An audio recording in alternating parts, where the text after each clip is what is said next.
Greetings, YouTube, and welcome to another episode of Royal Gains.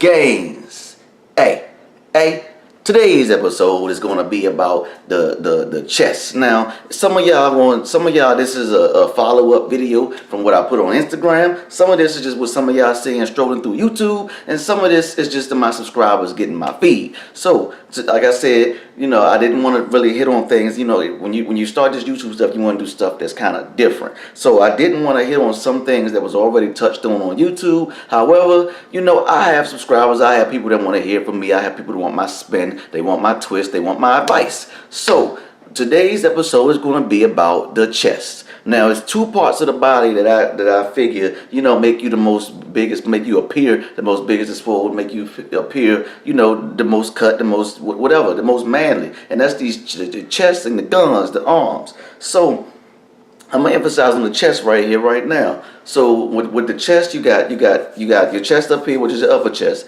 You got your middle chest, and then you got your your lower chest down below. So if you break it down, let's say you got for all your when you feel like your upper chest is lagging. Now lagging, when you're a beginner, you really can't lag because you build in everything. So lagging, let's just say that's about after a year of you lifting. So when you feel like your upper chest is lagging, you wanna stick to your incline movements. You wanna start off on your incline movements. That way these muscle fibers up here, they're activated the most. They're ripping and tearing up the most. So if you do any other movement you do, these zones are already ripped and shredded, from starting off. So that's what the gain's going to emphasize at. If that's the best way I know how to put it. I'm not trying to make this video too long. That's why I might be rumbling or talking a little fast, because I'm tired of making long ass videos.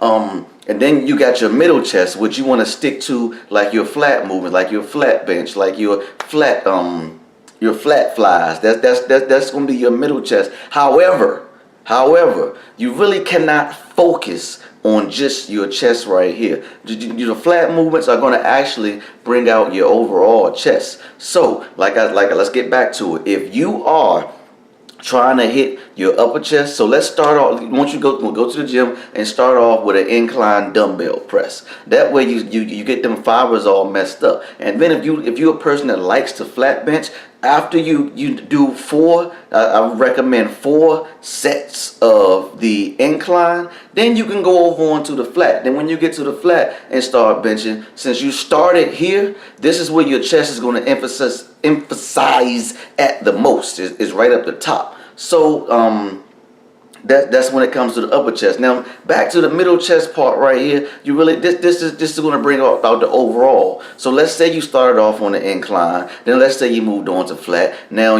this is activated up here. So but you're still going to bring out your overall chest. Let's just say you started on the flat. If you just start on the flat, then you're just going to bring out your overall chest. So the way that your chest is the way that your chest will keep growing. Now let's jump down to the decline. Now the decline is a little more difficult because the decline can actually be really good for overall chest growth, overall gains in the chest. However, the decline is meant for that lower chest part, from a little bit below the from a little bit below the a little bit below the nips on down. That's where the most that's where it's focused at the most. So what you want to like I said, it's kind of confusing when it comes to decline. But if you feel like your lower chest is lagging, you want to start off on a decline. But the decline is going to bring out your lower chest, but at the same time, that joint's going to bring out your whole chest, all together. So you gonna get a few more, you can get a little bit more gains out of the lower chest. However, that whole chest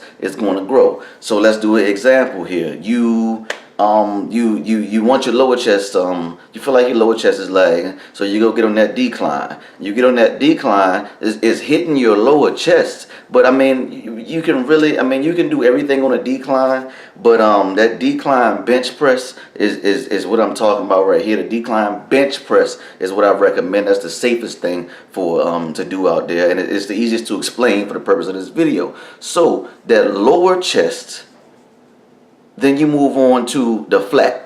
Now the flat is going to bring out that overall chest. So that's actually a really good combination because you started off like you're going to start off with that decline because you feel like your lower chest is lagging. So you start off with this decline right here. You do 4 sets on that decline, then you move over to that flat. That's going to blow that chest up. However, you still need to make sure that upper chest is going. So basically the whole, I just made this video. I don't even know how long I'm into. I'm 5 minutes to the video now. But basically the whole moral of this video is to tell you, you need to hit your chest from all angles. You need to hit your chest from incline angles, from flat angles, and from decline angles. If you feel like a certain part is lagging, then you start on that movement first. So if you feel like the upper chest is lagging, start on that incline first. If you feel like your lower chest is lagging, start on that decline first. And that basically sums it all up. Now let's go ahead and wrap this video up. I know that shit was kind of confusing, but I mean, fuck it, it's Royal Gains. It can't always be fucking simple. So thank you for tuning into another episode of Royal Gains, and I am out.